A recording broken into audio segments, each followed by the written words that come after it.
இப்போ ஒரு வேலைக்கு போகணும்னு நீங்க நினைக்கிறீங்கன்னா, அந்த வேலை வேணாம். அதெல்லாம் ஒரு வேலையா? நீங்க அதுக்கு போறேன்னு நீங்க சொல்றீங்க. வெளிநாடுலாம் போய் என்ன பண்ண போறீங்க? இந்த வயசுல.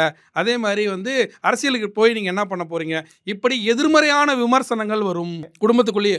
அப்படி ம். குடும்பத்துக்குள்ளேயே வர எதிர்மறையான விமர்சனங்கள் எல்லாம் தவிர்த்து விட்டு, நீங்க உங்களுடைய லட்சியத்துக்காக, உங்களுக்கான திறமைக்காக நீங்க போராடும்போது மிகப்பெரிய வெற்றி வாய்ப்பு கிடைக்கும். இதே மாரி ஒரு உண்மை காலகட்டத்தில சத்தனா. தான் ஒரு ஆ. நடிகர் என்ன பண்றாருன்னா, ம். குடும்பத்தெல்லாம் எதிர்த்து விட்டுட்டு ம். வந்து ஒளிஞ்சு ஒளிஞ்சு நடிச்சாரு. ஓ! ஒளிஞ்சு ஒளிஞ்சு நடிச்சாரு. அவர் நடிக்கிறதே பல விஷயங்கள் வீட்டுக்கே தெரியாது. இப்போ ம். வந்து பார்த்தீங்கன்னா, டாப்பஸ்ட் நடிகரா இருக்காரு. ஓ! அதுக்கு தமிழக காரணம் வந்து தமிழக அதான். ம். சினிமாவுல வந்து பார்த்தீங்கன்னா, டாப்பஸ்ட் ஆக்டரா இருக்காரு இன்னைக்கு. ம். ம். அவரு வராத விளம்பரம் இல்ல. அவரு வராத நெறைய படங்கள் அவரு பண்றாரு. அதே ம். மாரி வந்து பார்த்தீங்கன்னா, நெறைய விளம்பரங்கள்ல வர்றதோட இல்லாம, நெறைய நிகழ்ச்சிகளையும் தொகுத்து வழங்குறாரு. அந்த ம். மாரி வந்து மிகப்பெரிய வாய்ப்பை குடுக்கும் ம். 9ஆம் இடத்து சனி. இந்த ஓ! 9ஆம் இடத்து சனிங்கிறது அவ்வளோ பெரிய சிறப்பு. இதுல என்னான்னா, உங்களுக்கு குரு பகவான் சாதகமாக வருகிறார் எப்ப அப்டின்னா, இந்த ஆண்டோடைய கடைசியில.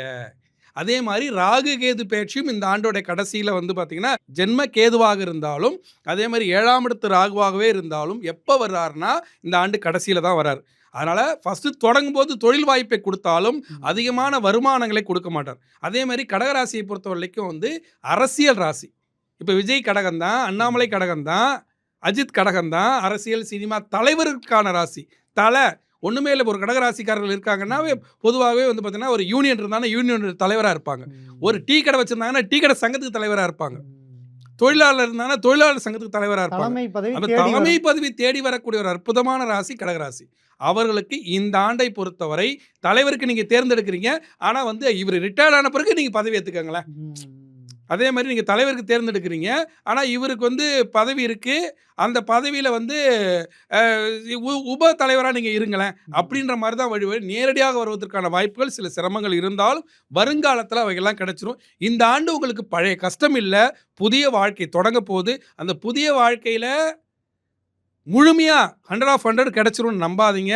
ஆனா 90% கிடைச்சிரும். அந்த 10% இடையூறும் 2027ல சரியாயிடும். இந்த ஆண்டு ஒரு அற்புதமான ஆண்டு. அதுல மாற்று கருத்து இல்ல. அதே சமயத்துல பொருளாதாரத்துல மிகப்பெரிய வளமைக்கு நீங்க போறதுக்கு 2027 காத்திருக்கணும். அடுத்த ராகு கேது பெயர்ச்சியில இந்த ஆண்டு வந்து பார்த்தீங்கன்னா, கடைசியில வந்து பார்த்தீங்கன்னா, ஐப்பசி மாசம் 27ஆம் தேதி வந்து சிம்மத்துக்கு குரு பகவான் போகும்போது பல்வேறு லாபங்களை தருவார். அதனால விரய செலவு செய்து, குடும்பத்த பகச்சுக்கிட்டு, உறவுகளுடைய கேலித்தனத்தெல்லாம் பகச்சுக்கிட்டு, நீங்க தெளிவான ஒரு முடிவெடுத்து இறைவனை துணைக்கு அழைத்துக் கொண்டு சென்றால் இந்த ஆண்டு சிறப்பாக இருக்கும்.